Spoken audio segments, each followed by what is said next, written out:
সংবাদ সবাইকে স্বাগত জানাচ্ছি। আমি ফিরোজ তোহা। শুরুতেই সংবাদ শিরোনাম জানিয়ে দেব এই মুহূর্তে হাতে পাওয়া সর্বশেষ গুরুত্বপূর্ণ আপডেট বাংলা সংবাদ। শুরুতেই থাকছে দেশের 1 ইঞ্চি মাটিও হাতছাড়া না করার নির্দেশ স্বরাষ্ট্র উপদেষ্টার। সীমান্ত রক্ষায় যদি জীবনও যায় তারপরেও বাংলাদেশের 1 ইঞ্চি মাটিও হাতছাড়া না করতে বর্ডার গার্ড বাংলাদেশের নবীন সৈনিকদের নির্দেশনা দিয়েছেন স্বরাষ্ট্র উপদেষ্টা লেফটেন্যান্ট জেনারেল মোহাম্মদ জাহাঙ্গীর আলম চৌধুরী। তিনি বলেছেন, সীমান্তে প্রতিপক্ষের কাছে কোনো অবস্থাতেই পিঠ প্রদর্শন করবে না। এবারে জানাবো ব্রাহ্মণবাড়িয়ায় বিএনপির দু গ্রুপের সংঘর্ষ, আহত 10। ব্রাহ্মণবাড়িয়ার বিসিক শিল্পনগরীর পরিত্যক্ত মালামাল কেনা নিয়ে বিএনপির দু গ্রুপের সংঘর্ষের ঘটনা ঘটেছে। এতে দুই গ্রুপের অন্তত 10 জন আহত হয়েছেন। এ সময় বেশ কয়েকটি বাড়িঘরে ভাঙচুর এবং ধানের গোলায় আগুন দেওয়ার ঘটনা ঘটে। পরে আহতদের উদ্ধার করে স্থানীয় হাসপাতালে পাঠানো হয়েছে। জানাবো পদ্মা সেতু দুর্নীতির মামলা অধিকতর তদন্তের সিদ্ধান্ত দুদকের। ঘুষ লেনদেনের মাধ্যমে পদ্মা সেতু প্রকল্পের কার্যাদেশ পাইয়ে দেওয়ার অভিযোগে বনানী থানায় করা মামলায় পুনরায় তদন্তের নির্দেশনা দিয়েছেন দুর্নীতি দমন কমিশন। মঙ্গলবার রাজধানীর সেগুনবাগিচায় দুদকের প্রধান কার্যালয়ে এ তথ্য জানান সংস্থাটির মহাপরিচালক আক্তার হোসেন। এদিকে বিভেদ ভুলে এক হচ্ছে গণ অধিকার পরিষদের দুই গ্রুপ। 2018 সালের কোটা আন্দোলন থেকে গড়ে ওঠা রাজনৈতিক দল গণ অধিকার পরিষদের নেতৃত্বের দ্বন্দ্বে দুই ভাগে বিভক্ত হয়ে পড়েছিল। এবার সেই বিভেদ ভুলে এক হলো দুই গ্রুপ। মঙ্গলবার এক সংবাদ সম্মেলনে এ ঘোষণা দিয়েছেন দুই গ্রুপের নেতারা। এ সময় উপস্থিত ছিলেন গণ অধিকার পরিষদের সভাপতি নুরুল হক নূর, গণ অধিকার পরিষদের অপর পক্ষের সদস্য সচিব ফারুক হাসান সহ উভয় পক্ষের কেন্দ্রীয় নেতারা। এবারে থাকছে অবৈধ পথে ইতালি গিয়ে দিশেহারা বাংলাদেশিরা। ভূমধ্য সাগর পাড়ি দিয়ে প্রতিবছর অবৈধভাবে ইতালিতে প্রবেশ করেন হাজার হাজার অভিবাসন প্রত্যাশী। সমুদ্র পথে আসা অনুপ্রবেশকারীদের মধ্যে উল্লেখযোগ্য সংখ্যক বাংলাদেশি নাগরিক। চলতি বছরে ভূমধ্য সাগরে পাড়ি দিতে ইতালিতে শুধু বাংলাদেশের অভিবাসন প্রত্যাশী গিয়েছে 12,000-এরও বেশি। এভাবে ইতালিতে অনুপ্রবেশকারী বাংলাদেশিদের সংখ্যা বেড়ে যাওয়ায় উদ্বিগ্ন দেশটিতে বসবাসরত প্রবাসীরা। সচ্ছল জীবনের হাতছানি আর দালালদের প্রলোভনে ভিটে মাটি বিক্রি করে সুদে টাকা নিয়ে সাগর পথে ইতালি এসে দিশেহারা এসব প্রবাসীরা। এবং সর্বশেষ জানাবো আন্তর্জাতিক সংবাদ। ইয়েমেন থেকে ফের ইসরায়েলে ক্ষেপণাস্ত্র হামলা। ইয়েমেন থেকে ফের ইসরায়েলে ক্ষেপণাস্ত্র হামলা হয়েছে। ধারণা করা হচ্ছে হুতি বিদ্রোহীরাই এ হামলা করেছে। মঙ্গলবার আল জাজিরার এক প্রতিবেদনে ইসরায়েলি সেনাবাহিনীর বরাতে এ তথ্য জানানো হয়েছে। ইসরায়েলি বাহিনী বলছে, তারা ইয়েমেন থেকে ছোড়া ক্ষেপণাস্ত্র আকাশ প্রতিরক্ষা ব্যবস্থার মাধ্যমে আটকে দিয়েছে। একটি সামরিক বিবৃতিতে এ তথ্য জানিয়েছে বেঞ্জামিন নেতানিয়াহুর বাহিনী। এতক্ষণ শিরোনাম শুনছিলেন, এবার বিস্তারিত। প্রিয় দর্শক, আপনি যদি এই চ্যানেলে নতুন হয়ে থাকেন, ভিডিওটি দেখতে দেখতে চ্যানেলটি সাবস্ক্রাইব করে আমাদের সঙ্গে থাকুন। আর এই ভিডিও সম্পর্কে আপনি আপনার মূল্যবান মতামতটি কমেন্ট বক্সে জানিয়ে দিন। আর হ্যাঁ প্রিয় দর্শক, জানিয়ে দিন ভিডিওটি কোথা থেকে দেখছেন। দেশের 1 ইঞ্চি মাটিও হাতছাড়া না করার নির্দেশ স্বরাষ্ট্র উপদেষ্টার।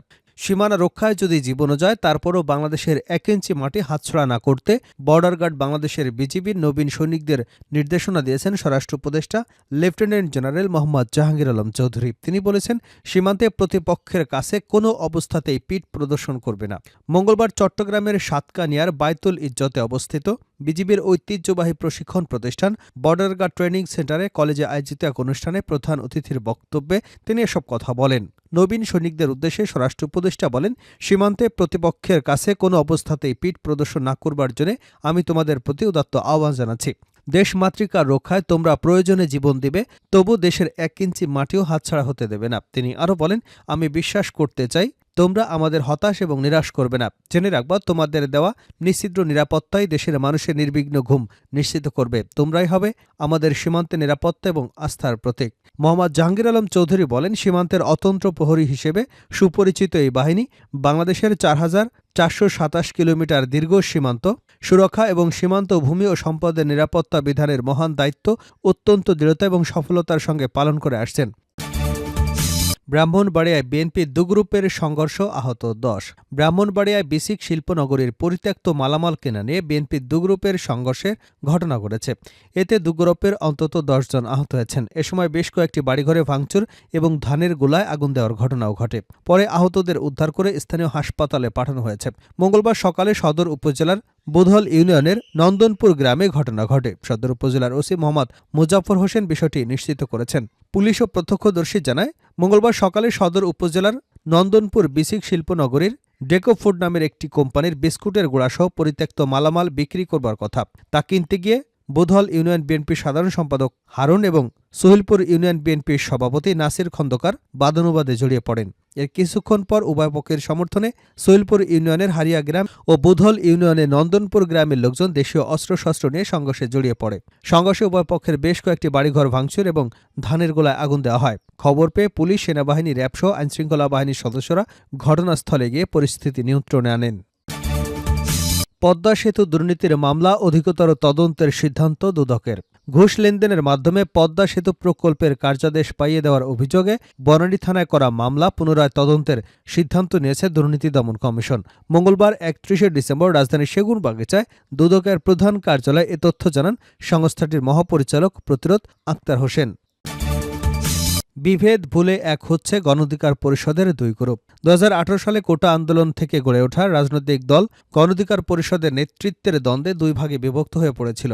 এবার সেই বিভেদ ভুলে এক হলো দুই গ্রুপ।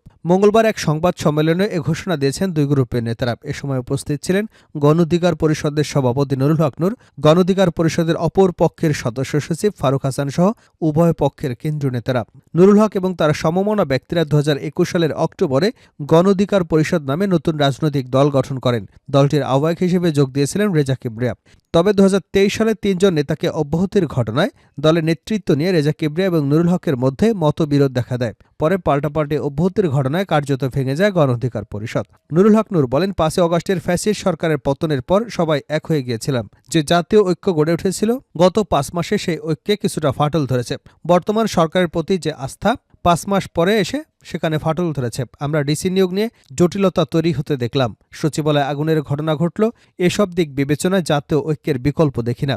এ সময় তিনি বলেন, গণঅধিকার পরিষদের ভাইরা আলাদাভাবে কাজ করছিল। আজ থেকে আমরা এক হয়ে কাজ করব, এক হয়েছি। কোটা সংস্কার আন্দোলনের মাধ্যমে গড়ে উঠেছে এই নেতৃত্ব। এই আন্দোলনে তাদের অনেক ত্যাগ রয়েছে। জাতির প্রয়োজনে আবারও আমরা এক হয়ে গেলাম আজ থেকে। সাধারণ সম্পাদক রাশেদ খান বলেন, এখন অনেক অফিস থেকে সাংবাদিকদের চাকরিচ্যুত করা হচ্ছে। গণঅধিকার পরিষদ সব সাংবাদিকদের পাশে থাকবে। নতুন বাংলাদেশ গড়তে গণমাধ্যমকে গুরুত্বপূর্ণ ভূমিকা পালন করতে হবে। বিগত সরকারের আমল প্রেসক্রিপশন দেওয়া হতো কি বলতে কি লিখতে হবে এসব নিয়ে। নতুন বাংলাদেশের আয়না হিসেবে কাজ করতে হবে সাংবাদিকদের। জাতির জন্য নতুন বাংলাদেশের পাশে থাকবে সবাই। ইয়েমেন থেকে আবারও ইসরায়েলে ক্ষেপণাস্ত্র হামলা। ইয়েমেন থেকে ফের ইসরায়েলে ক্ষেপণাস্ত্র হামলা হয়েছে। ধারণা করা হচ্ছে হুদি বিদ্রোহীরাই এই হামলা চালিয়েছে। মঙ্গলবার ৩১ ডিসেম্বর আল জাজিরার এক প্রতিবেদনে ইসরায়েলি সেনাবাহিনীর বরাতে এ তথ্য জানানো হয়েছে। ইসরায়েলি বাহিনী বলছে, তারা ইয়েমেন থেকে ছোড়া ক্ষেপণাস্ত্র আকাশ প্রতিরক্ষা ব্যবস্থার মাধ্যমে আটকে দিয়েছে। একটি সামরিক বিবৃতিতে এ তথ্য জানিয়েছে বেঞ্জামিন নেতানিয়াহু বাহিনী। বিবৃতিতে বলা হয়েছে, দেশটির কেন্দ্রের সতর্কতা সাইরেন বেজে ওঠে। সক্রিয় হয়ে ওঠে আকাশ প্রতিরক্ষা ব্যবস্থা। ক্ষেপণাস্ত্রটি শনাক্ত করে আকাশেই ধ্বংস করে। দাবি অনুযায়ী ক্ষেপণাস্ত্রটি ইসরায়েলের ভূখণ্ডে প্রবেশের আগেই ভূপাতিত করা হয়। তবে ধ্বংস হওয়া ক্ষেপণাস্ত্রের টুকরা বাসিন্দাদের উপর পড়ার ভয়ে সতর্কতা জারি করা হয়। এ সময় লোকজন নিরাপদ স্থানে সরে যান। ইয়েমেনের হুতি বিদ্রোহীরা এর আগে বলেছিল, তারা ইসরায়েলের বেন গুরিয়ান বিমানবন্দর এবং অধিকৃত পূর্ব জেরুজালেমের দক্ষিণে একটি পাওয়ার স্টেশন লক্ষ্য করে ২টি সামরিক অভিযান চালিয়েছে। তবে তাতে কি পরিমাণ ক্ষতি হয়েছে তা স্পষ্ট করে জানাতে পারেনি হুতি বাহিনী। প্রসঙ্গত, ইয়েমেনের হামলায় দিশেহারা হয়ে পড়েছে ইসরায়েল। দেশটিতে একের পর এক হামলা চালিয়ে যাচ্ছে বিদ্রোহী গোষ্ঠী হুতি। ২৬ ডিসেম্বরও আবারও ইসরায়েলে হামলা চালিয়েছে তারা। ইসরায়েলি সেনাবাহিনী তখন জানিয়েছিল, আকাশসীমায় প্রবেশের আগে ক্ষেপণাস্ত্রটি ভূপাতিত করা হয়েছে। এর আগে হুতিরা জানায়, সানা আন্তর্জাতিক বিমানবন্দর, হুদাইদা বন্দর এবং তেলের অবকাঠামো সহ বিভিন্ন জায়গায় বিমান হামলা চালিয়েছে ইসরায়েল। এতে অন্তত ৬ জন নিহত হয়েছেন। এ ঘটনার প্রতিক্রিয়ায় দেশটিতে হামলা জোরদারের ঘোষণা দেয় তারা।